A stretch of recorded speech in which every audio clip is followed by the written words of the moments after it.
Manonood. Ang nakaraan, sinariwa natin ang naging paglalakbay ni Nico sa loob ng bahay at mas nabigyan linaw ang tunay na dahilan ng kanyang pagpupursigi. Parang pinaalala niya po sa akin na, Daddy, kailangan mong galingan. Pinaalala sa akin ng Diyos yung dahilan kung bakit ako nandito at kung bakit ko kailangan manalo. Pag may anak na ako, at least po kayo, hindi yung iniwan niyo. Natungayan din natin ang muling pagkikita ng mag-ama na labis ikinatuwa ni Nico. Ngayong hapon, muli na namang magtutulungan ang mga housemates mula sa Hong Kong at bahay ni Kuya para sa isang masayang task. Mayroon akong task para sa inyo housemates. Bibigyan ko kayo ng kopya kung ano yung inaral ng mga housemates na nasa Hong Kong.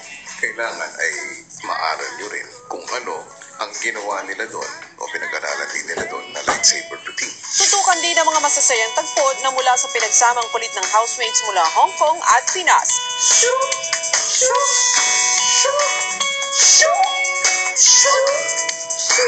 Lahat na yan dito lang kung saan pinagbuklod ang kasiyahan at inspirasyon.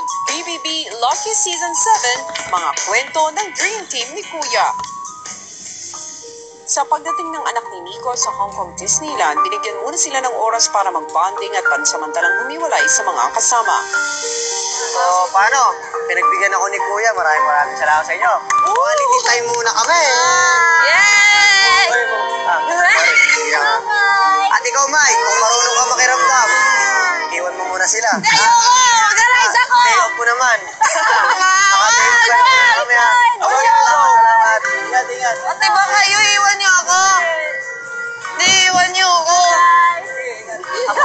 Ate, rides po ako sama ka sa akin. Wala akong feeling. Mag-rides din ako. Si Mako, ewan ko lang. Kaya, panorin ko na lang kayo, pare. Para sa inyo. Uy, KJ. KJ, kaman, uy. Ito na walang upuan eh. Hindi magsabak siya sa'yo. Bakit? Habang abala sina Daddy Nico at Baby Aiden sa kanilang paglilibot, ang grupo naman ni Maymay may nakita na nagpapaalala sa kanya kay Edward. Parang hindi kasi kwento eh. Puro Star Wars yung bibig. Hindi, mahilig yun sa Star Wars. Rinig. Sila lahat ate. Edward. Edward? May miss si Edward?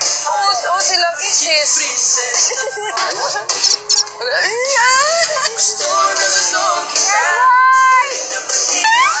Paano ba si Edward na lang gagawin? Masaka ko, alam mo. Hello mo, tapos Hindi naman kasi.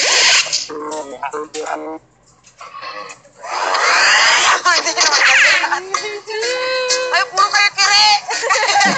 Ay, ginagalingan niya ako. Maya-maya pa may natanggap silang mensahe mula kay Kuya. Isang natatanging pagkasanay ang kailangan ninyong matutunan. Kailangan ninyong panoorin ang isang Jedi training session at dapat matutunan ng inyong mga housemates na nasa Pilipinas. Enjoy and good luck, Big Brother.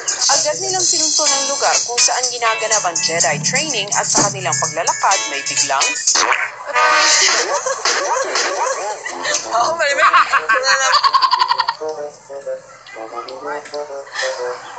Oo, Mike?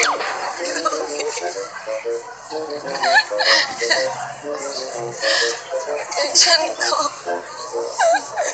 Pagdating nila sa lugar, inaral na nila ang mga dapat matutunan bilang isang Jedi.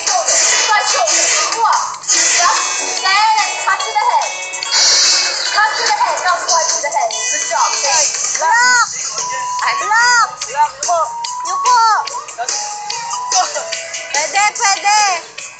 Pa! Left! Right! Lock! Yuko!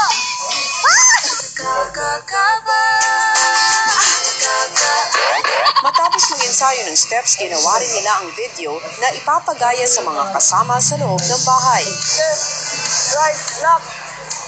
Double, saksak. Tapos block ulit sa likod. Siwa. Tapos pose. Samantala sa bahay naman, ipinatawag ni Kuya sina Kisses, Nonong at Yong para sa pagpapatuloy ng hamon. Dahil naiwan kayo dito sa loob ng aking bahay, may munting sorpresa ako para sa inyo. At yun ay inihanda ko na. nasa storage room na ito. At bubuksan niyo ito sa tamang panahon. Pagkakuha ng gamit mula sa storage room, agad nila itong dinala sa may living room area. Ano daw? Saan? Saan? Saan? Ano? Go. Lagay ito. Oh! Baka bubuksan. Bubuksan sa takdang panahon. Saan ba to? Dito lang. Naman tayo eh.